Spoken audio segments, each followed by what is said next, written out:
All right, welcome into the meat of the matter, where we talk to people in this space. And we're excited to have Coach Al Reeves here today. And we're going to get into all things carnivore training, what his ideas and his story are. And we're going to get into it right after this. Else is sick and fucking tired of seeing all the carnivore shit all over these fucking apps. No one cares if you only eat meat. Every single one of you have to identify by carnivore fucking Connie, carnivore Ken, whatever the fuck your name is, and you add carnivore to the end of it on your fucking bio is fucking weird. Weird. You're literally treating your diet like a fucking religion. A religion. A meat religion. Okay? Like, what in the absolute meat fuck is this shit? Your fucking boards with your eggs and your cheese and your fucking butter and your dates. Who cares? You can't shit. Your fiber intake is fucking zero, and you think you're just fucking trudging through life getting all healthy. Get the fuck out of here. No one cares. Your meat fucking ass, your meat farts, your meat sweats. No one wants to fucking hear about it. Okay? There may be a time we have to pay her some royalties there because that's a long intro, but it was silent for me. I'm pressing it away, trying to hear it, but it wouldn't work. Well, welcome into the meat of the matter, Al. Great to meet you and have you here. And we're just going to jump right into it and tell us all about you, your story, and all things about Al Reeves. Yeah, nice to meet you guys. So me and Mark have chatted for some months now because I follow him and point every lady that I know that needs to get rid of their pre-diabetes. Mark's the man to kick them into town, I think. But I'm on my 10th year of keto. Not strictly carnivore, so don't shoot me. I'm not a full carnivore, but I do carnivore days. I certainly do carnivore meals. If I've run out of Greek salad or something, it's often steak and eggs is probably my favorite meal anyway. As I was chatting to Richard Smith, he was on my retreat, and he said a carnivore, as we call it, is 80% of their food is carnivore. So I'm carnivore then, because definitely 80% is meat and eggs. So on the 10th year, although I did do Atkins back in the early 90s, 93, 94. I was showing my age a bit then because it became all of the rage back in there. So I thought I'd give it a try. But back then, of course, I was only, 21, 22. I was trying to get bigger and I kept losing weight. Just couldn't put any size on at that age. So it didn't last for me.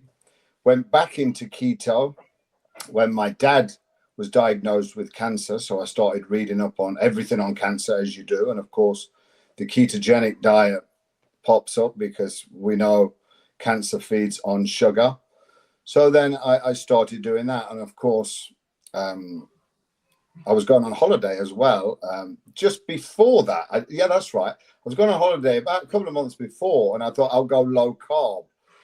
Dropped a load of weight quickly, and thought, I felt better because I was at the stage where I would eat breakfast. I was doing a typical bodybuilding diet, oats every morning, orange juice, porridge, whatever, eggs. But I was so tired after breakfast, literally couldn't stay awake. I remember sitting in the car park waiting for someone to come out, and I was literally falling asleep. I thought, this is not right. I'm only, I'm not 70. I was like 40 or something. And I could not stay awake. I'd got chronic indigestion. Acid reflux used to make me sit up in the night in bed. It was awful. It feels like you're on fire. The doctor gave me some, it's funny, the doctor prescribed me some PPIs, protein pump inhibitors, without even seeing me.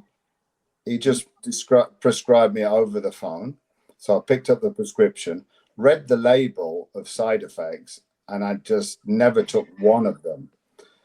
whilst my cancer studies, all these things come up, and it's said that we're treating indigestion wrong as well. Most people have got too little acid, not too much. So I thought, I've always been one to be a little bit against what the mainstream tells us. So I literally took apple cider vinegar, some ginger, and went low carb.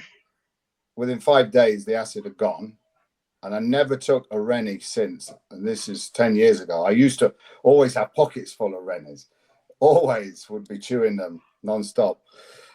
So I went into this journey because I obviously always trained all my life. I was in great shape at 25, but in your 30s, it just was getting worse. My training was still good. I've always trained the same sort of Dorian Yates style. I'm from the same area as Dorian. Obviously we knew who Dorian was. He's 10 years older than me, but he was the local legend. And now he's obviously the world legend. But so we always sort of trained that style. That was what we did. And I was still training the same, but just getting worse, not maintaining at least. The waist was getting bigger. So I went keto, and the abs was just coming back and back. And I remained strict keto and learned everything about it at that time, 10 years ago. There wasn't so much about. Then I remember Robert Sykes launched his podcast, Keto Savage. There was another one as well, Danny Vega and another guy back then. I forget the other guy, but I was listening to that. What was that called? Keto. It was for keto people that trained. Obviously, Danny was a great power lifter. And I was fascinated that the energy just came back. I didn't lose any strength. I was getting stronger, getting fitter, and with none of these bad side effects of all the carbs that I was eating. So I never looked back. Did my first show after about 2.5 years 3 years of keto with Robert Sykes. He was my coach for that time. And I won that show. Then I got a pro card on that show with that particular governing body. It was Pure Elite. So I did the pro one, which was about 6 months later, and I won that as well. But after Robert, I switched to cyclical ketogenic diet. Do you remember the book? I don't know how old you guys are, but maybe if you're similar, do you remember The Anabolic Diet by Mauro Di Pasquale? Yeah. I remember reading that, so I dug that. I didn't dig it back up. I downloaded it because, of course, we weren't on the internet back then. So downloaded it, read that again, and that all made sense. So I tried that. Liked that even more for physique-wise.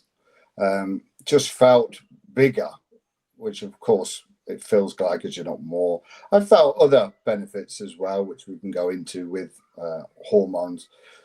So I stuck on cyclical, and I've done that ever since. Again, people go, oh, wow, it's easy with steroids. Well, I didn't take any until I was 46 after those 2 shows. I started TRT then, so it's not technically taking a dose of steroids. It's taking a prescribed dose from the clinic. I did take steroids in my 20s when I was about 21. But again, never took testosterone, actually. I took Dianabol. Everyone starts with that. It was actually clenbuterol, then Dianabol, then Winstrol. But again, you could buy them over the counter in Greece and Spain and stuff, because I was in the Dream Boys. Do you remember the Dream Boys? Like the English version of the Chippendales, like the original Magic Mikes, if you like. I joined that age 20. So, of course, all the guys, take this. I was the youngster. They was all like 25 plus. So you get. Have you still got the moves, Al? Still got the moves. But now I've got the body back. That's the thing. I'm actually in better shape now than I was when I was performing, which is incredible. I didn't know I'd be back. I think that's part of me died by leaving the stage. Age 30, I retired from that. But then to get back on stage age 45, I remember that amateur show, the first one. Of course, some of the guys never been on stage before. Literally, you can see their legs shaking at the back like this. And me, I couldn't wait to get on stage. It was literally trying to hold me back. They're all feeling naked. I was feeling overdressed.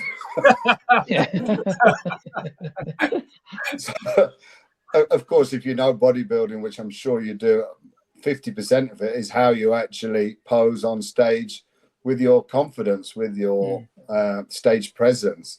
And if you're looking down and shaking, it doesn't matter how good your physique actually is, you will never win. So the experience of stage definitely helped me on all the shows, which for sure. But I just loved being on the stage again, and I have to thank Keto that helped me to get there, because I thought it had gone, and it's certainly back now. And now I coach men to do the same. Not particularly get on stage, just to, you know, to be over 40 and get your health and fitness back. That's nice. That's good. And that's kind of like a new, whatever you want to call it, 2.0 version of you, which is kind of cool how you got, you know, and I think there's a lot to be said about you seem to not be afraid to try things, and, you know, based on logic, which, you know, I think the world is missing a little bit of that. Yeah. That side of things. And go ahead. There's no common sense, and people just do as they're told. I say a doctor prescribing me something without actually seeing me, it's, you know, that should be criminal for a start. Oh, just try this. If it don't work, come in, we'll give you something else that takes those side effects away. I mean, that's not being a health conscious doctor. That's just being a drug dealer. Simple as that. And we had the same issues during COVID. Remember during COVID, you prescribed everything over the phone. You couldn't see these people. You weren't allowed to go and see these people. So they were prescribing you. They were listening to you on the phone for like 2 minutes, and they were like, "Okay, just take this." That's all you have to do. The phone call was only like literally 2 or 5 minutes. That's it. They never spoke to you about your diet, your lifestyle, anything like that. Just like, take this pill, you'll be fine. Yeah. I mean, I'm sure we've studied over the years that a doctor only gets something like 4 hours of nutritional education in their training. I mean, I must do 4 hours every 2 days of podcasts and stuff, you know, and I'm not a doctor, but certainly know a thing or two about nutrition. And sorry, how old are you now? Do you mind me asking? I'm 52. I was born 73, so I was 52 last March. Yeah, wild. And how do you feel? What do you say to guys or to men, to anybody really, like with the body fat percentage and being possible? Because, you know, the most of the, you know, from everybody around says, oh, the dad bod, or getting older, it just happens. There's no way you can keep your body fat percentage low. It's genetic, you know, all those things. And of course, I do make regular posts to say that I'm no genetic freak. Yes, I had decent genetics for sure. I think to win any bodybuilding show, you have to have half decent genetics to be the winner.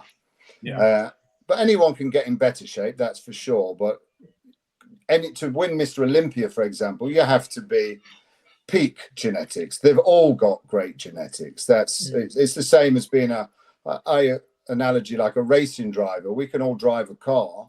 Doesn't mean we could be a world-class racing driver. They've got something different. They see things that we don't, and they react differently. So our bodies react differently. But quite clearly at 40, if you look at my pictures, my genetics wasn't good. My brother has been obese since he was 25. He worked at McDonald's as a manager, because I worked there at 16. He was like 18. He was a manager. He started at 10 stone. He left at 20 stone and been like that ever since. He did drop the weight actually, but then it went back again. You know, again, it's funny. He don't ask me for help. He's one of them because he's my older brother. So you don't want to ask me. He's the clever one, you see. I think we all feel a little bit of that with family and friends, like, oh, it's just you. Yeah, I could never do that because, you're so lucky. It's like, with the stories that I've heard, it's like, they pin it on genetics. They pin it on you're broken, and they pin it on, I mean, it's, no, no steroid, as I said, gets you out of bed and gets you to the gym anyway. And if you just if you put a Ferrari engine in a Suzuki Swift body, you're going to blow up the body. So it's a whole thing. As I say, I didn't start TRT. I won the first 2 shows and I actually had low testosterone. I didn't know. I tested it because my brother had low. So I thought I'll be higher. And I was actually lower than him. He was 10.5 and I was 10. But I won the 2 shows like that. So my muscle was okay. But I'd done 30 years of training. Yeah. He hadn't. He'd never done that. And mine was for other reasons like libido. Maybe I've taken the steroids back in my 20s, you see, messed up my libido, but it wasn't there. So when I took that, of course, that helped to bring it back. And again, it's from balance my hormones. Probably the best clinic in England for sure. So it's a very professional clinic. You can't just, I would never take black market stuff. And back in the 90s, as we say, it wasn't black market because it was bought from a chemist. Yeah, I'm the same as you, Al. Like I competed in my first bodybuilding competition like 2 years ago. I said, if I'm ever going to do it, I'm going to do it now because I'm eating the way I should be eating. I feel good. I'm always going to be full. I'm not going to have any issues with hunger. And this is why it always scared me in the past to do a bodybuilding competition because of that hunger and just bringing your food down to dangerous levels. And then you're going to be walking around like a zombie. I've seen people doing it in the past, and I was like, you see, my prep wasn't that hard at all, to be honest. No, either was mine. Like I was like when I went into the competition, I followed Robert Sykes' approach as well. Yeah. I have his book, and I just said, right, I'm just going to do the whole thing exactly the way he says it.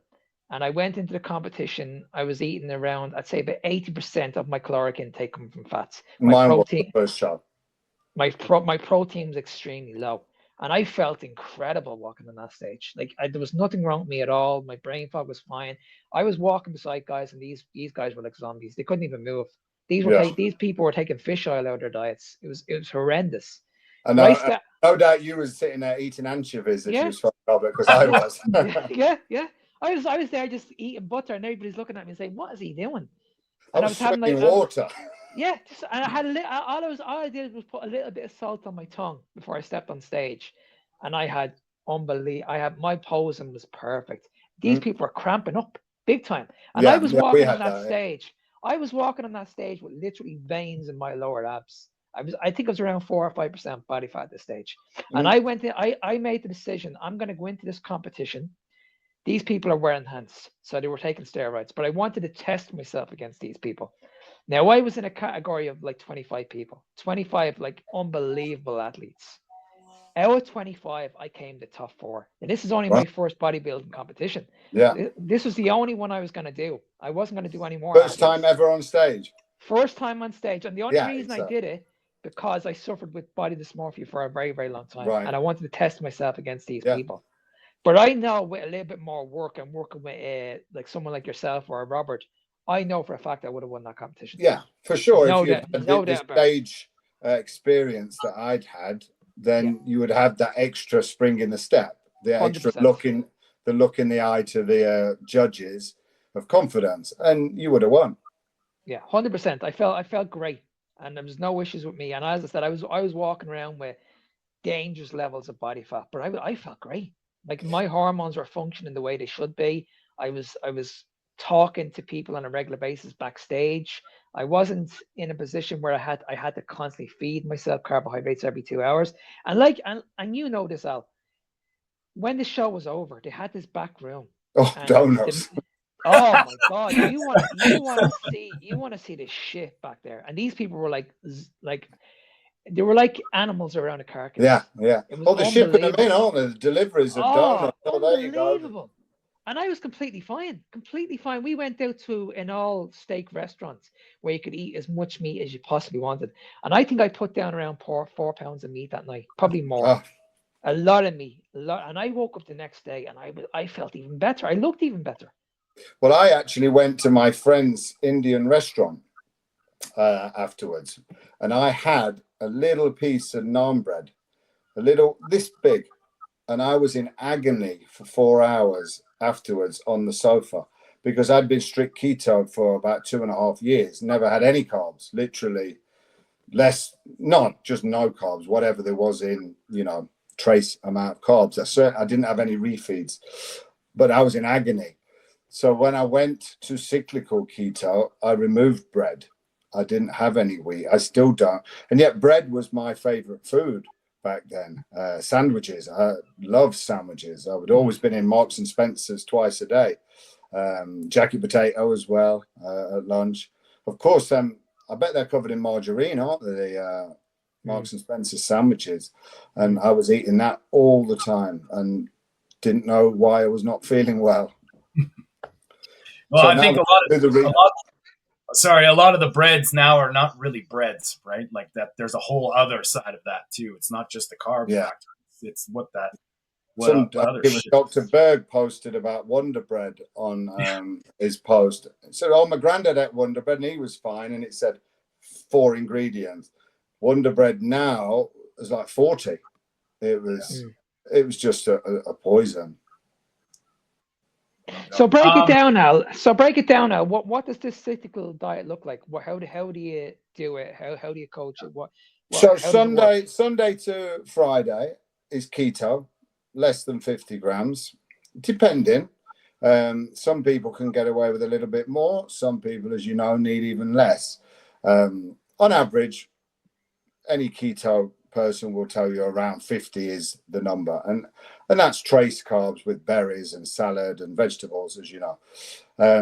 We have a carb refeed on a Saturday, and we start about 2.5 grams per kilo of your weight to start with, depending on how long you've been strict keto. If you're coming from a standard diet and you want to refuel, you could be at 5 grams per kilo. And again, this is for your athletes. Yes.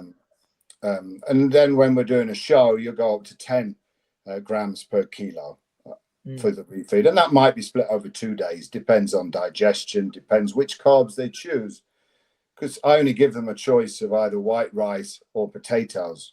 Could be sweet potato if they want. That's pretty much it. I don't have pasta.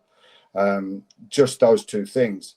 Cream of rice I use, a supplement, which goes well in replace of somebody's oats for breakfast. I think it's better than oats, less toxic, better digested, and it's very, very easily tolerated. So there's of course, you go a little lower fat on that day. I don't go super low fat. I found personally when I was doing really low fat on that day, I couldn't get full. Didn't matter how many carbs I would eat. I could have had 1,000 grams and just keep going. So again, having about 100 grams of fat that day throughout each meal, and I'm fine. I generally stop. It's between 350 and 500 for me on a Saturday. Okay, sorry, Al. Yeah, I remember when I used to eat the carbohydrates and I used to have a little bit pre-workout. I'd only have around 50 grams, but like you mentioned, I needed the fats to slow down the absorption of the sugars. Because literally like a half an hour before I went to the gym, I was getting hungry again, and I wanted to have sustained energy during the workout. And I found that when I had like a quick release of energy before I went training, that energy that went very, very quickly. But in 20 minutes in the workout, I could feel like, so I'm getting drained here. I need to top up here, and that's where now I would bring the likes of dextrose with me into the gym. And that's where I was relying on that. But when I added, like, say, almond butter to it, it slowed down the release of that energy. Yeah. So I've played around with that on my refeed day. If it's a training day, which I train 7 days a week, but it's not always weights. It's, 3 or 4 times weights. And then there's stretching, mobility, yoga, cardio. Just be at the gym. I'm always in the gym. So if it's a training day, I've found that if I start the morning with carbs, I can get a bit hyperglycemic through the workout, as you say. I just, if I have a keto breakfast of my yogurt, cottage cheese, and MCT, I never get that ever. I could train all day long. And then I would do the carbs afterwards. So I find that better for me. Well, I think you said something very important, Al, too, is it seems like you use these as tools to in your situation. And you said this is an athlete thing. And I'm just curious because in my opinion, carbohydrates are a knob. I mean, I believe if you're a severe sugar addict, yeah, it's probably a good idea that you're going to have to abstain from all the signals. But to use them as tools in your training, or you sound like you're pretty dialed into you and your specific needs. And when you're helping people, is there like flex? Is there a window Yeah, that you guide them with? for sure. Well, I'm very responsive to the clients. It's not just there's your program and see you later. It's daily. Yeah. Someone's texting me now. It's literally, oh, I'm going to do this. Can I have a little bit more or a bit less? What do you think? And we're on it like that. So it's really detailed. We do a midweek carb spike as well. That phrase was taken from the anabolic diet. I didn't invent that term. I always like to credit people where credit's due. But that would be on the evening meal. You just add a portion of rice, basically. And it's a portion, not a feast again. I don't treat the carbs as a treat. Oh, there's your treat at the end of the week. It's a tool, as you say. If you're working on a car, you use the tools that's required. You don't skip one or just use this tool for the sake of it. So I don't have cheat meals. I don't have cheat days. I don't think you need, I mean, if you want a burger, we have a burger. I would have a double quarter pounder that I make it myself with cheese on. Why would you need to have a cheat meal? I would never eat fries anyway. Vegetable oil to me is number one, no, worse than sugar. I mean, sugar's gone out your system, as you know, very quickly if you're training. Vegetable oil's got a half-life of what? 300 days, 600 days or something. Stays in your system for And that's debatable. I mean, it could be like, when your adipose tissue is turning over and it's built with that, that linoleic acid, omega-6 fatty acids, that's not good. And, yeah. I think that's I think I'm 100% agree with you. I think because seed oils, there's no place for them, none. You know what I mean? They weren't around 150 years ago. They weren't. I was just telling my mom that. I mean, it's frigging engine oil. It's not even it's not for human consumption. And finally, I think we're getting somewhere, though. As we said earlier, because of RFK, he's now got some power because he's not new to this. The guy's 71. He looks good too, right? Like, he can do pull-ups, and so there's not many politicians that look like that. I mean, who did we have? Boris and stuff. They look knackered, and he's about my age at the time. So my stage weight last time was 90 kilos. See, my stage weight before TRT was 80 kilos. So over the 4 years, I started age 46. I added 10 kilos of muscle. But yes, I was doing cyclical keto, and I was supplementing one shot of Sustanon a week. Well, it's 200 milligrams a week is my prescription. So you don't ever get it all out of the vial, and that's my dose, so that's fine. So that obviously helped me to gain muscle as well. But it's a very slow gain. If you calculate that over a 4 or 5 year period, 2 kilos a year, it's pretty good for someone that's 50. And now I weighed myself this morning, and I haven't dieted since the show. I was 89.5. So I'm now lighter than I was on stage. And that was a year last December, December 23. So it definitely works. Yeah. Well, I mean, it's funny that you say that too, because if you just look at the patient side of things, most people don't have patience. They want it all. They want it now. Athlete or no athlete. If you're obese, you want to lose all the weight now. If you're a guy, a wannabe aspiring gym bro, you want all the muscle now. Why aren't I getting? And that's an interesting thing. Like if you actually just break it down to these progressive improvements. I mean, and now being 50, and look at what's happening. You're doing like most people they think that's impossible. Yeah, Yeah. I have no issues with people using it, but I think you need to set the foundation first. And I think a lot of young people are just jumping straight into it. Like I know people that are in their 20s and 30s and they're on TRT already, and Oh yeah. these people's hormones are functioning perfectly well, perfectly well. And I'm like, why do you need this stuff? Like you're like, But I mean, you're not an age now where you don't need it. but they're being so poisoned with, you don't know, with all these Bluetooth in our ears and all that, and estrogen in the water, the microwave meals that they're having, the vegetable oils, and just the attitude of being a man. You know, the men's on scooters now with a handbag, whereas Yeah. what happened to the Hells Angels, isn't it, with a Harley? Oh, Well, this could go down a whole other road. Oh. Like, yeah, for sure. But it's almost, as they said, toxic masculinity. They tried to hate people like Andrew Tate, and all he does was be a man. Yeah. Yeah. I mean, he's a young lad compared to us anyway, so at least he's speaking up for them. But maybe their testosterone is low, and because of Google, they Google it and they're straight on it.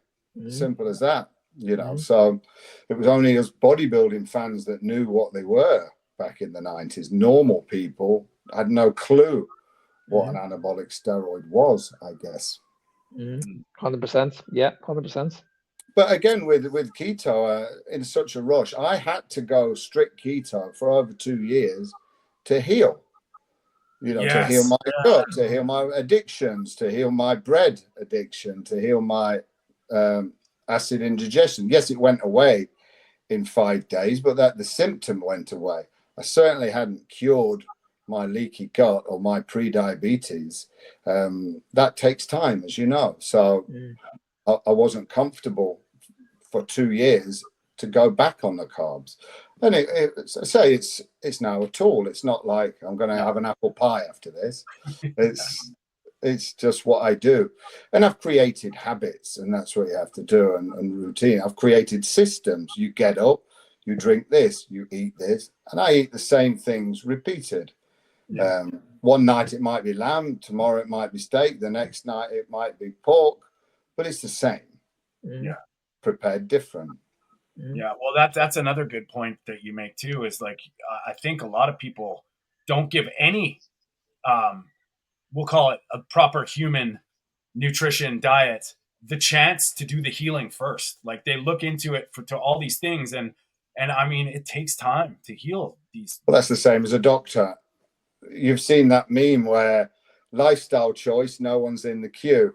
Yeah, medicine, the queues around the building. As they did with the old jibby jab, the queuing up with their arm out. And rewarding donuts, right? Yeah, that was true. We got free McDonald's, I think, in England. Yeah. We were going to look back at this, and 20 years we'll be old and say, yeah, we were the ones that said no thanks. So, and it's funny, you take that little jabby thing and replace it with the new Ozempic jabby thing, and it's like, oh look, you get rewarded with donuts. That's, you know, it's horrifying. Yeah. I see a lot of young people on that as well, and they're not, you know, they could be 15% body fat and they're on that. I mean, is there a place for somebody that's 60% body fat? Maybe through a doctor. Yeah, exactly. Yeah, maybe, but not just willy-nilly. Of course, the doctor doesn't know what else to give them. So I remember I went to a gym years ago, and he said that the owner of the gym, this young lad, he had a doctor come to train, and she phoned him once and said, "Is an apple a fruit?" Oh, I was like, you are. She had to get confirmation that, I don't know if that's true, but it was certainly funny. But, you know, so they just want to give you medicine, and we know why. I mean, a healthy patient is not a patient, is it? You're not a customer. Exactly. Yeah. Yes. I mean, I remember when Sean Baker started. Obviously, he started this what do you call it? This no, just carnivore. Oh, right. Yeah, carnivore, making it known to the masses. I remember when he first came out, because I was already doing keto, seeing this mad guy 2 meters tall and like literally blowing holes in this rowing machine, wasn't it? And then we're trying to match his time, and no chance. The guy's 6'6", isn't it? But he was a machine. He still is a machine. Yeah. And of course, he's grown and grown and grown in popularity. But he's never faltered, has he? I mean, he hasn't changed. He feels best doing that. Yeah, he's getting better with age, isn't he? Yeah, I mean, he was quite fat when he did keto, wasn't he? He couldn't lose the weight. And again, when we started keto, we did have an obsession that, I know the calories word is frowned upon these days, but it's the way that we've always counted as coaches and trainers. You need some sort of metric. We can't say how much heat have you eaten today, or how much energy. It just doesn't work. We need a baseline. It's not an accurate number, but we need something. And I've lost my train of thought now, but the butter thing, that people thought that you could eat endless amount of calories and lose weight. Jimmy Moore was very popular when I started, and he could never get slim. He was massive. Do you know Jimmy Moore? Do you remember him? He wrote Keto Clarity and Cholesterol Clarity. Sounds familiar. But I think I heard of his name already. Yeah. I think he went to jail for something, actually. He was an American guy, but he was pictured eating gobs of butter. And I still eat a lot of butter, but I do measure it. I track everything. Yeah. But when I go on holiday, I'm going next week, all inclusive. I won't track anything, and I'll come back exactly the same weight because I'll eat intuitively till I'm satisfied, not stuffed. I don't think you can overeat meat if you're being sensible.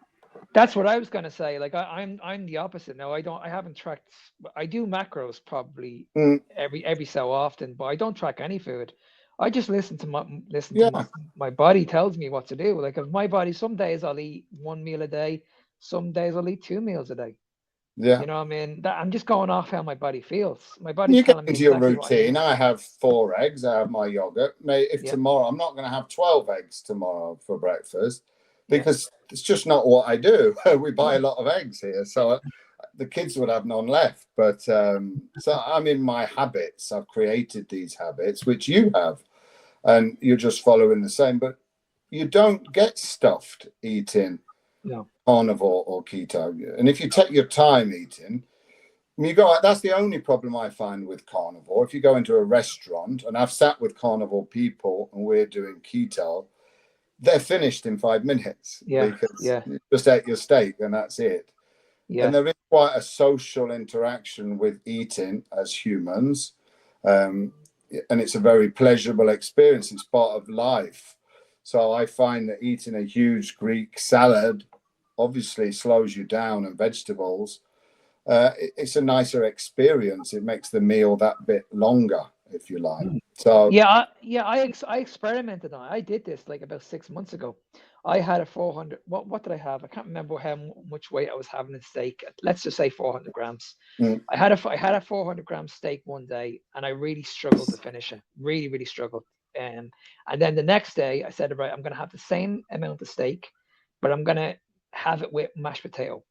And I ate the two of them at the same time. Within 10 minutes, I finished that meal. 10 minutes.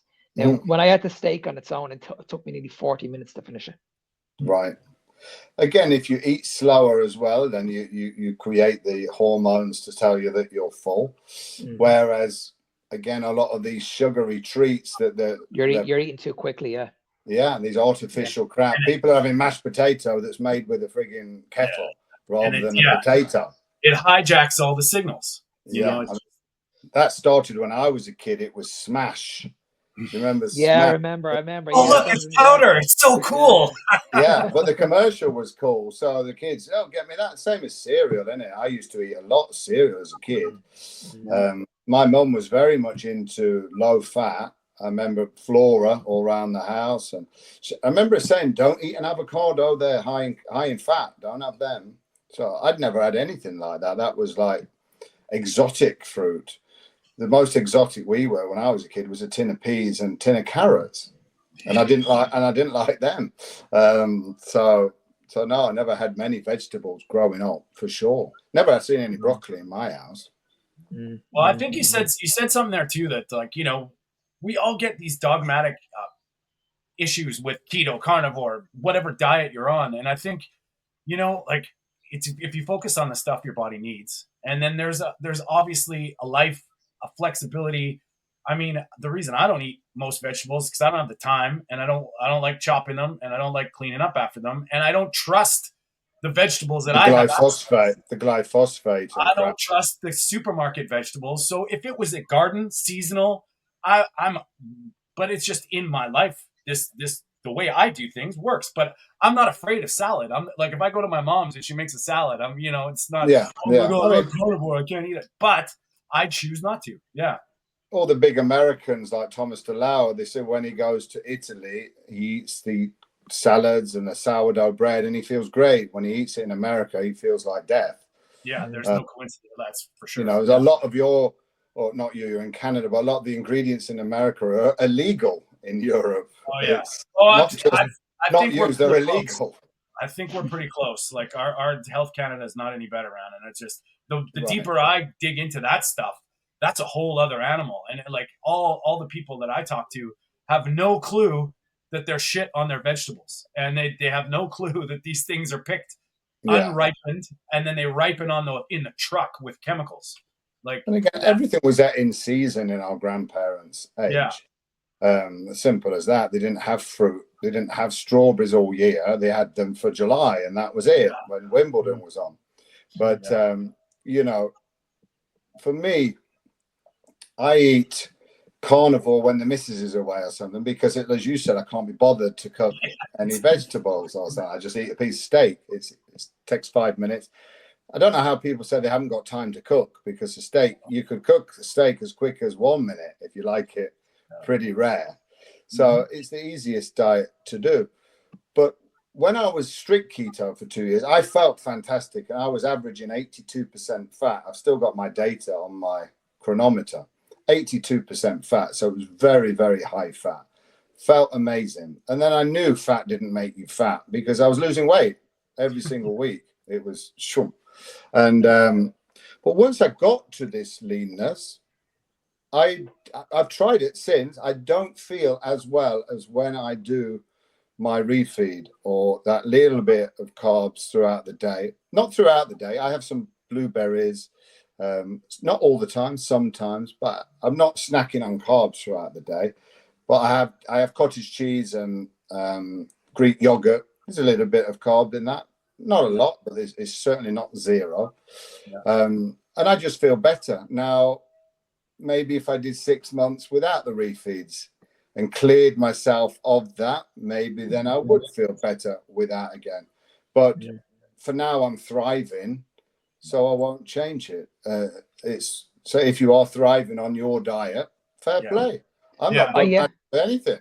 100%, because I mentioned this to you during the week, Al. I have a few clients that just will not give up the carbohydrates, no matter what you say to them. They just won't give them up. So I'm like, okay, how do I approach this the best way? And I'm like, okay, if you want to have the carbohydrates in your diet, first of all, where are we going to put them? And I find that if you're going to put them in at the right place, and that's before the workouts. And like you, I only have clients that are on a minimum 50 grams of carbohydrates a day. That's all they need. It just gives them that little bit of a buzz, that little bit of a kick, and it doesn't do from what I've seen, it doesn't do too much damage. They're still getting amazing results. They're still looking fantastic. They're still killing it in the gym. So I completely agree with you there. The only issue I have with it is that it's long term. What will it do to the body?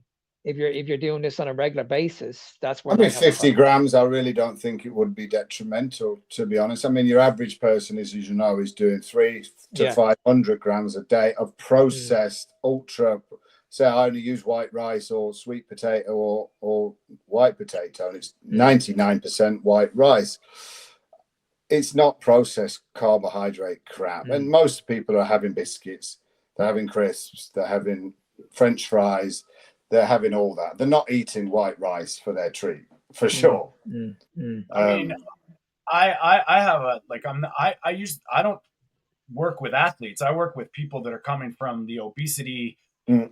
you know, some autoimmune stuff that they're trying to just get healthier. And I think that's what you said, Mark, there too, is, you know, and Al, like, it's a tool, but you got to know your context. And I think, you know, my kind of tenets, as close to God and Mother Nature intended, and whole food to begin with, to start with. And I mean, it's like you say, when you're eating refined shit, that's a different ballgame than to a bit of It fight all run. depends, as you said, on your client. I have a client, I have a lot of high achieving clients that are in the early 30s that are not so metabolically damaged. They just want that edge with ketosis.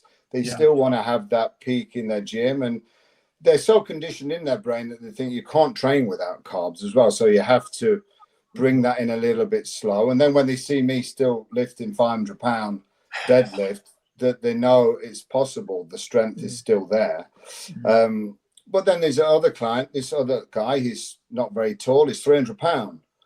He's not having any carbs. Simple as he told me the other day he used to drink 3 Mountain Dews a day. Sent me the screenshot of the ingredients. It's 55 grams of high fructose corn syrup in each one. That was his morning drink. So, you know, it's just so unhealthy. And now he's lost, I think, 50 pounds in the last 3.5 months. But his skin is looking so nice. He's got a complexion now. Yes, he's still got a long way to go, but he's now feeling healthier. And that's the key. If he was dieting, yes, you can diet on Pop-Tarts, as we know. People are, Oh, yeah, we might get into that because I have a couple these questions. macro people, your Lane Nortons and whatever, you can diet on any food like that. Yes, but you're still ill. You still feel like shit. You're still starving. This guy, he struggles to eat. He's just never hungry. And I'm like, get some protein in. We've got to have some. I said, well, the longest fast was 383 days, wasn't it? Angus McDougall, whatever his name was, in Scotland, and he didn't die. So I mean, that's the ultimate diet. Don't eat. That's seems to me. Al, I have to ask, because it's been a hot topic of seems like the year, the sugar diet. What are your thoughts on this? Like, how, like, being in the bodybuilding, like, training aspect? Well, I must say I used to listen to Mark Bell a lot. And since that, I've actually stopped because I can't get my head round it. And to be honest, I know there's another guy that got him into it that shouts a lot. Robinson, I don't know who he is, but I don't like shouty people like that anyway. So I just don't watch it. So I can't really comment on the actual diet. I know that they go low protein and high sugar. To me, as soon as you say low protein, I mean low, and literally they take no protein, right? It's just sugar. Yeah. That's what they do. They cut out the protein completely, and then they cycle it back in days. They sugar fasting, they call it. Well, I wasn't an alcoholic, but I was definitely.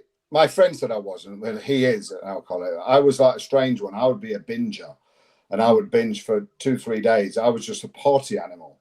I didn't want the party. I feel you there. Yeah. And then it, that was weekly, and then it became monthly, and then I cut it down to quarterly, and then when I started keto, I never had one drop for 7 years, nearly 8 years, not one drop. And now I've controlled that. I can have a glass of wine now. I couldn't before. I would have the bottle, maybe 2. And that's why I feel that this sugar diet is giving people that are addicts a reason and like a green card. Oh, but you can lose weight eating that. Well, it didn't work last time. For the last 20 years, you've been doing it. They've been doing the frigging sugar diet. So I think it's the most stupid thing I've ever heard of, to be honest. Have they not heard of type 2 diabetes? Well, yeah, but that's one thing that I come from, this side of not only ridiculousness, but he's showing pictures of Sugar Crisp cereal and Sour Patch Kids, and I'm like, yeah, you're in the health space. Like, I know you're in it. You're your own. Mark Bell's got his powerlifting and his history, and I know he's not afraid to try things, and I can get that. But when you're telling people that it's okay to drink pop, see, that's the problem I have. That's the problem. I was a big fan of Mark Bell's as well, but I blocked him now in the last couple of months because of this, because he has such a large following. He's sprouting this rubbish to people all over the internet. He's saying there's no issues with this whatsoever, and I just can't understand this. And before he actually did this diet, he was actually doing keto or carnivore, I think. Yeah. Oh yeah, he carbs. had the war on carbs. He did the war on carbs. So he That's was. the thing. I used to see him training with Robert on a few occasions. I used to Yeah. watch his videos, and he'd be talking. He'd be hyping up the carnivore diet. I think he has a company with Robert with the keto brick. So Didn't he do some carnivore protein shake? I think he did. Yeah. He got into business with Robert, and they use his whey protein to make a keto brick. So I can't get my head around it. And he just and did he just went on Mike Mutzel. This is another thing that pisses. It's like, I understand they had to do this, but they went through his blood work. Yeah. And there is so much conjecture and so much gray in Mark's history, in the what, like his, and all these sugar markers were actually okay. But he hasn't done it for long. And yeah, exactly. And the time, like, how is this? Exactly. And he does say, I mean, he first comes out and says, I love steroids. So he takes a shit ton of steroids as well. He's not on TRT. Yeah, it's clear to say. It's clear to say. But I mean, he was in his biggest, he was 300 pounds as well. I don't know how tall he is, but he was a big dude. So he was clearly unwell when you look at him. I mean, to me, it's a shame because he looked great when he was doing keto carnivore. Yeah. Yes, he said, they say he's got leaner with the sugar diet, but how many calories are they eating? Is it just, I don't know what it is. Is it just eating 500 calories of sugar a day or what? Well, I think the way it works, like, I mean, I kind of have to take this in doses because some of the ridiculousness that I hear and see, it's like, it's pretty hard to take, especially when I'm helping my clients are calling me saying, oh, is this it? I'm like, oh my God. It's almost like resetting them back to when we first started, because they're just like, they hear this and it's like, I came to you for weight loss. We're healing, and now you just want to go back on the sugar shit. Like saying, going back to the alcoholic analogy, if they've quit, and what you mean? I can drink 4 bottles of wine at the weekend, and then nothing in the week. Yeah, see, that's the problem I have. It's the message. It's the message they're spreading, because I follow a local bodybuilder at the moment. He has a huge following. I think he has 250,000 followers. Now this guy is ripped to shreds, but he's on everything. Like, you name it, he's on everything. Now, when you look at his diet is, he eats a lot of protein, he eats a lot of vegetables, and he keeps it relatively clean. But you want to see the supplements he takes. Like, the first thing he takes in the morning, he's taking a fat burner. Like, this is just full of crap. The amount of sweeteners is in it. The amount of supplements this guy takes throughout the whole day. He sips on BCAAs. He's having this amino drinks. He drinks dextrose. So you can see that 80% of his diet is sugar through supplements. Yeah. And it's like, holy shit. And this guy is going on about his shoulder. He has arthritis in his shoulder. And I'm saying to myself, well, I reach out to this guy and just explain to him what's going on. And I'm like, well, this guy has a huge following, because he'll probably look at me and say, who are you? Like, look what I've achieved. But it's incredible. It's absolutely incredible that people are looking at these people and they're saying, like, oh my God, you're healthy because you look like this. And that's what's happening. That's what's happening with Mark Bell.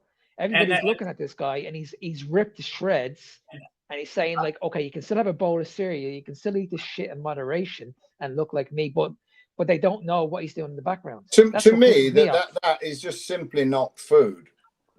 Kellogg's cereal, it's not food. It's freaking poison. So shit in a box. Exactly. So I just wouldn't eat it, no matter if that gets you more ripped. Yeah. And I think I'm ripped enough on my diet, and it's mostly steak and eggs, so that'll do. Yeah. This guy, and the other thing that they're claiming is, like, they're fixing women's hormonal issues and reversing type 1. Like, we do a podcast with unfortunately Peter can't be here today. We do a podcast with a type 1 diabetic who needs to know this shit. And they're saying, oh, it's helping type 1 diet. Like, I am blown away.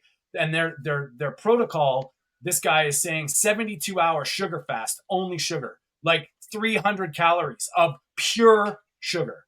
And they're saying, like, I'm a sugar addict. If you studied in our thing, obviously we know Professor Tim Noakes, who coined the term carb loading and wrote the book The Law of Running, became type 2 diabetic. Yeah. And 25 years later, or whatever it was, he said, sorry about that, I was wrong. And ripped the pages out of his own book, right? Exactly. And now he's, I don't know how old he is, he must be 70 odd. And now he's healthy, but he's keto. He's certainly not going on a sugar diet. So, yeah, I mean, I just think it's the stupidest thing I've ever heard. And not one of my clients has asked me about that, to be honest. So I'm lucky. Yeah, no, that's good. And I mean, it's well, I can imagine like when you're an athlete and when you're thinking, I mean, but the people that it's sad because it's like the whole Ozempic thing again. It's a shortcut. It's what are you trying to do? Like, I mean, if you are trying to shred, irregardless of your health, that's not healthy. You know, it's not. You can't tell me now eating junk candy and chocolate bars is good for you. Like, what is going on here? And it's just the results are showing now in the carnivore community. Of course, you've got the I love that girl. What's her name? The steak and butter gal. Oh yeah. My missus is Chinese, and of course that lady, she was a vegan, and she was covered in acne and bloated. And many women think it's normal to drink their green juice and then swell up like a balloon. Oh, it's working. It's working. She's she does eat knobs of butter. Fair play to her, and she looks fantastic. I mean, she's now muscular, she's slim, and her skin is like glass. Yeah. So the proof's in the egg pudding that she makes. So it really is. So you know, I'm not going to change. So, and it sucks that we actually have to talk about this because that's, you know, it's unreal. I was told I had arthritis. I made a post yesterday about it. I was told maybe 10 years ago, whether it was a physio just saying because they didn't know, you're probably getting arthritis because I couldn't press and it was painful. But since the diet, yes, and doing mobility stuff and that, I'm stronger. And I was literally doing one-handed snatches with the barbell. That's what the post was. And no pain. But I don't have knee pain anymore. I don't have lower back pain anymore. It's got to be to do with the inflammation from the vegetable oil, the insulin chronically spiked all the time, and you know, just shitty diet. So, well, I want to be respectful of your time, but I can't let you go without talking about your training. Yeah, of course. I did Dorian Yates.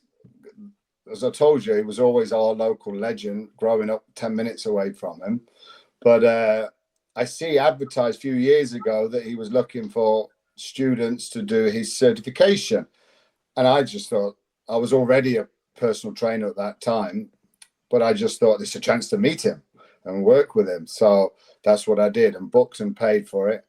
Went to train with him and wow, I mean, he hasn't got a reputation. You look at his blood and guts. That's how he expects you to train. And that frigging gym where he was in Marbella had no air on, and it was a heat wave, and it was July. So it was about 50 degrees in this gym. Gals keeps pouring water to us like this. You see, I was just pouring salt in it. So Richard's electrolytes in there. No carbs. Leg press. One more. 17 reps I did at 400 kilos. And he still, my hand was going automatically trying. He's going, no. And in the end, it went. And he was fuming. And I thought if I'd have done one more, I would have passed out. Then he would have been happy. So I thought I trained hard until you train. And again, when someone like that's telling you, you've given it your all, aren't you? It's if you was in a world-class boxing match, you'd have to give it your all. And that was what I did. Again, he didn't train 4 days on the trot. He always had the Wednesday off. We had to do it. This year he's changing it, he told me. He's putting them to have the day off. We did it 4 days straight and leg day being the last day. So it was brutal. Yeah. But I loved it. I didn't die. And it's not the only way to train, but I believe certainly as naturals, if you're training, you've got to get close to failure, as close as you can. 100%, yeah. Technique and form is imperative, especially if you're over 40. You've got to have good form, as you're going to get injured. Yeah. But you've got to be getting close to failure on that 6 to 10 rep range. 10 to 15 for legs. That's Yeah. it. Yeah. Yeah. Don't need to do a lot to stimulate growth. Rest, eat, Yeah. and repeat. It's really not rocket science. And again, there's been so much bullshit over the years with Brad Schoenfeld coming out the 52 set study. Again, Yeah. what a load of bullshit. Yeah. 4 years later, he come out and said, his headline, "You're doing too much volume." Yeah, because you told us to. It's insane. The one guy I love to follow is Lyle McDonald, who wrote the ketogenic diet book as well. I mean, he's been saying the same thing for 25 years of how many sets to do and get close to failure, and he's never changed. But none of these will admit and say, "Oh, Lyle was right." They just won't, because they've had spats with him. He's famous for telling you how it is as well. And so yeah, get close to failure. 5 different exercises for your chest and back. Get out the gym. You're done in an hour maximum. That's with your warm up. Dorian said done in 45 minutes, but they didn't warm up much. Now, again, remember, he retired at 36. At 52, you've got to get limbered up a little bit. Yeah, I was the same. I fell in love with Dorian Yates when I saw the blood and gut videos. I saw them all. I saw the legs. I saw the chest workouts. I saw the back workouts. I was like, holy shit! Like, I need to training partner screaming at me. I need to try this. So I went into the gym, and I wish I had a partner like him, because I know when I go into the gym, it's very easy to say, okay, just one more and then you're done. If you have someone like him, and okay, listen, he's probably gonna get you to do another 10 reps here. Yeah, it's all in your mind. So on that leg press, I would have stopped at 10 because it's your round number. Exactly. Yeah, I did 17, and I thought, no way would I have done that without him there. Not in a million years. And I try and do that when I'm doing my workouts. I'm like, okay, when I get to that stage where I'm in, like, I can really, really feel it. I can feel the burn. I'm like, okay, how can I push past this? Like, how can I get my mind into this and get another 3 or 4 reps? And I always believe that if someone is putting the fear of God into you, let's say someone puts a gun towards your head, and they're saying, like, listen, you've got to do this 1 more rep here. Bang.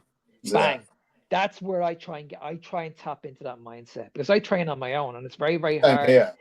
It's very, very hard to do that, to tap into that mindset and really. I like to get strong in every rep range as well. Last week I was doing hex bar. I was going back to 1 rep. I was doing 1 to 3s, heavy. I was just feeling I wanted to go heavy. And yesterday I did 15 reps with it. I was just fancied a bit more cardiovascular with it. And you see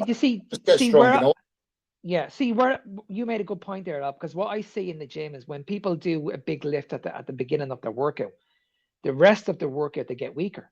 Like I always say to people, if you're getting weaker throughout the workout, you're doing too much volume, too much volume.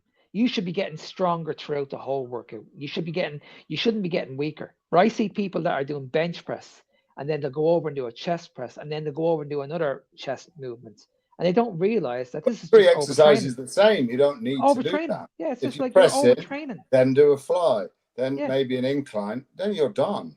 Doesn't make any sense. I've experimented with Mike Menzer's 1 set all out thing, and I love it. I love doing compound lifts, going in there, a little warm up, and then just heavy. And go. You see, Dorian always did two warm up sets. Your first set was 50% of the heaviest set. Your second set's about 75, 80%. So it's still hard work, that second set. It's not a warm-up, that's hard work. And then your final set, as he said, if you told you got 2 sets to failure, you don't try that hard on that first set. Because you know you've got to do another one. So it's balls to the wall on that one, then move. He asks me every time, do you want to do 1 more? And you're like, no. Somebody came out, it was that Brad Schoenfeld, and said 10 sets of 10 squats to failure with 1 minute rest. It can't be done. No. That leg press. Not with the same weight. If you're doing the same weight, it's impossible. That just the rest time, like how 1 minute. After that leg press, I had to lay down for at least 7 minutes. at least, and said, "Do you want to do another set?" I'm like, "Go fuck yourself." No way. No, I wanted to go home. But of course, he pre-fatigued you as well, so you did leg extension first. Yeah. You did Nautilus pullover. And it's amazing because you'll talk to these experts and they'll say that I train my legs twice a week, and it's like, okay, listen, if you're training your legs twice a week and you're not pushing them hard enough, nowhere near. Now I know what's his name, trained by JP. I know he does it, but he trains really intense as well, like really. He trains like Dorian. Yeah, he really intense. To JP, but he's 1 in a million as well. Yeah, he's a freak. Shit ton of gear. Yeah, and he goes super low volume though. I mean, he's really low reps, and you know, warm ups of 1 rep, 2 reps, 2 reps, and then he'll do his set. But again, he's so strong. He might need 15 warm ups of 1 rep building up, because he is. And he's getting older, so you've got to be careful of these injuries. Yeah. His form is impeccable, JP. He's very, very slow. That's what I was going to say to you, Al, because I'm at that stage now where I used to lift a lot of weight when I was younger, but I had to change it up a little bit now, because I don't want to go into the gym and destroy my CNS system, and I just want to go in now and stimulate the muscle. So I had to take a back step and say, okay, how can I still get the best result in the gym and just change it around a little bit? And I focus now a lot on time under tension. Yeah. I still feel I'm still getting an unbelievable benefit from that. I'll keep my rep ranges between 6 and 12, but I just slow the movement down. Yeah, there is a point of diminishing returns. That other young lad who's into Mensa stuff, was it Jay Vincent? He's super slow. Yeah. And that's been debunked as well for actual muscle growth. Too slow, you can't lift enough weight. Yeah. And it's frigging boring. No one wants to do that. Nobody wants to do 10 seconds down, 10 seconds up. Yeah. You want to shift some iron. Yeah. So if you're down under control and you've got good, I mean, Arnold, he still had great muscle connection, even though he was going quite quick. He's a genetic freak. Yeah. Micah Hearn, he's very, very smooth. He don't go to failure though, does he? No. But he's fucking strong. He lifts a lot of weight, and he'll do more reps and take his time. But he's in there all day. Yeah. That's what he does. He's in there 4 hours for his session, because he's filming and talking, and they'll go and do a set, more like a strongman does. When they do a thing, they go and sit down, have dinner, and then come back and do one more exercise. Yeah. But for busy professionals, the ones that I train, if they can train in 40 minutes and they're gone, then Dorian's method is by far the most effective. Definitely. 100%. And when you look at what everybody's doing at the moment, everybody has a 9-to-5 job, a 10-to-6 job, or whatever. So you've got to factor in lifestyle, and you've got to factor in, okay, what can I do? Can I train 3 days a week, half an hour, 3 times a week? Of course you can. Easily. You don't need to go into the gym and train for 90 minutes, because you could be spending. I've got a gym downstairs, and I could go and train chest. If it was only chest, I could do it in 10 minutes. Yes. That's the same thing as my vegetables, man. Like, I like to go into the gym. I could if do I'm it. not there to socialize, let's get it in and get out. Get it done. If you virtually non-stop for 10 minutes, your chest's exploding. Done. Absolutely. And again, 100%. Depends if you're maintaining or trying to build. I'm 52. I'm just fighting not to lose. How big? I'm not going to take any. I'm not increasing my dose. I'm not going to gain weight, so I'm not going to get any bigger. I'm just maintaining. Maintaining, you don't have to do a lot. The sets that you have to do, you probably only have to do 2 sets a week on a particular muscle part to maintain it. But I've spent 35 years building it. And see, that's the key point there. What you do in the gym is only half. You need to make sure what you do outside the gym is the other half. Yeah, and that's the hard thing. I was on a TV show years ago, Late and Loud it was a chat show. Everyone used to get really pissed, and then in the green room, so you could have proper fights on. And they had me on there as the dream boy, and it was big people. This was when obesity was just first coming in. And these were big ladies. And they said, Alan, what do you think? I'd just been to see Chubby Brown, so all the things was in my head. said, oh, they've only got one problem. They've got problems with their feet. And they said, feet? I said, yeah, they can't keep them out of the fucking fish and chip shop. And the crowd just went on that. It was all done for TV, but everyone's just laughing. I was like 20 years old or something. So Brilliant. but there's a lot of truth there. There's a lot of truth there that, it's not what I eat, really. It's always what you eat. 100%. 100%. But it's hot in here, man. It's really hot. Well, we won't keep. Go on, Tony. Sorry. Yeah, I was just gonna say we want to respect your time, and it's been a great chat, man. It was great to meet you, Al. And I mean, I love your message, and I love your nest. Really fun. I like to talk, so I hope I didn't take all the airwaves. But no, man, not at all. We love it. It's brilliant. That's the best part about doing this and meeting people. And where can people go to find you, Al? Number one really is Instagram, Coach Al Reeves, as it says up there. And I'm on there every day. If you message, we'll get back to you.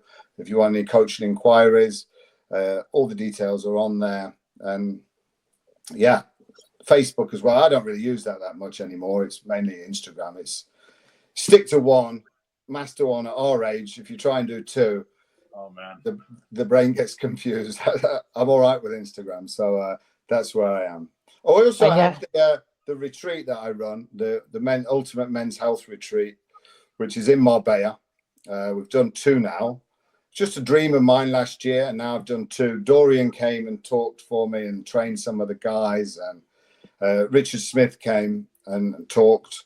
I'm thinking of doing one in Miami next, because I was chatting to Ben Azardi the other day. Oh, cool. And I was chatting on Zoom to him, and he said he may come and talk. I'm going to the Keto conference over in Tampa in November in Miami, so I'm excited to do that and meet Keto Savage and all the guys there. So really looking forward to that. Well, it's nice to hear for a male retreat, because there is a lot of female retreats going on right now with this awakening. It's nice to hear that there's a place for guys to go and exactly. Men, Yeah, we're training, we're eating steaks, and we're going mountain hikes and jumping off cliffs into the lakes, and yoga on the beach, mobility, and then always morning swim in the ocean, and awesome. 10 guys in a villa, private chef. It's fantastic. It went better than I ever could have dreamed. And the gym that we use in Marbella, Real Paddle, is probably the best gym I've ever been to, without a doubt. It's outdoor gym. Everyone there looks like a fitness influencer as well. It motivates you, doesn't it? Yeah, no doubt. 100%. Well, if you don't mind, I'll stay on just after we finish, because I'm just I'll get your details, because I want to put up all that stuff. We can as much people can get after you. But Mark, anything? Any last? No, it's been a pleasure, Al. I've been watching you for years. I've been watching your bodybuilding preps. It's amazing that I've met you in person. I said this to you months ago when you reached out and you followed me. I was like, wow, this guy has been following. I've been following this guy for years. And now he's thank you. to me. So it's an absolute pleasure to meet you in person. I've learned an awful lot from you. I've learned an awful lot from you over the years. Thank you very much. But I love watching your rants. I love the way you offer these people, let's have a debate, and they all block you. You're the most blocked man in the keto world. I'm trying. I'll get one of them eventually. Don't worry. Yeah, exactly. I can't wait for it, man. It's that'll be the day. I love it. That would be awesome. Al, and it was a pleasure to meet you, and thanks again Tony. for being here. Perfect. To staying in touch, and we'd love to have you back and anytime. And everybody, we are live on Sundays at 10 a.m. Pacific, 6 p.m. in the UK and Ireland, and 7 p.m. in the Netherlands. We are the Meat of the Matter podcast. Once again, thanks, Al. And Peter says hi in his heart. He's out there controlling his carbs. So have a great day, everybody. Thanks, guys. See you soon. Bye-bye. Bye.